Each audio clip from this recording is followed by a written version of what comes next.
আমরা জীবনে এক একটা পর্যায় পার করে আসি। একটা সময় ছিল জীবনে এত প্যাঁচ বুঝতাম না।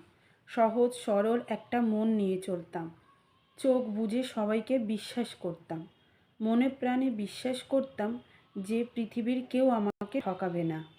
জীবনে দুই একবার ঠকে যাওয়ার পরেই ওই পর্যায়টা শেষ হয়।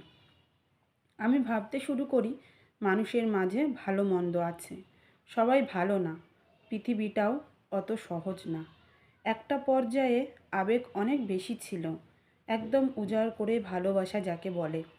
অমন করে ভালোবাসতাম মানুষকে। লোকে বলতো ওটা বয়সের দোষ।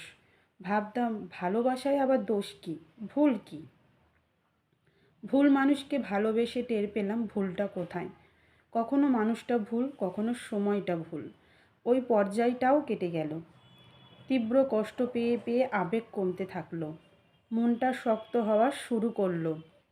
নিজেকে বুঝলাম পৃথিবীটা আসলে নরম মানুষের জন্য না। ঠকে গিয়ে ধাক্কা খেয়ে ব্যর্থ হয়ে ভুল মানুষকে চিনে, কিংবা জীবনের অন্ধকার অংশটাতে নিজেকে খুব একা আবিষ্কার করে আস্তে আস্তে কেমন যেন পাথর হয়ে গেলাম। এখন আর উজাড় করে ভালোবাসতে পারি না। প্রাণ খোলা সেই হাসিটা আর আসে না। পৃথিবীটাকে পৃথিবী ভাবতাম, যেদিন থেকে টের পেলাম পৃথিবীটা একটা মঞ্চ।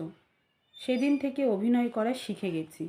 সেই অভিনয় চলছে, কখনো হাসছে, কখনো কাঁদছি। জীবনের এক একটা পর্যায়ে নিজের এক একটা অংশকে ফেলে রেখে আসার নামই বোধহয় বদলে যাওয়া। যে মানুষটা যত বেশি মানুষের আসল রূপ চিনেছে, যত বেশি ভুল করেছে আর ধাক্কা খেয়েছে, সেই মানুষটা তত বেশি বদলে গিয়েছে, নিজের অজান্তেই বদলে গিয়েছে।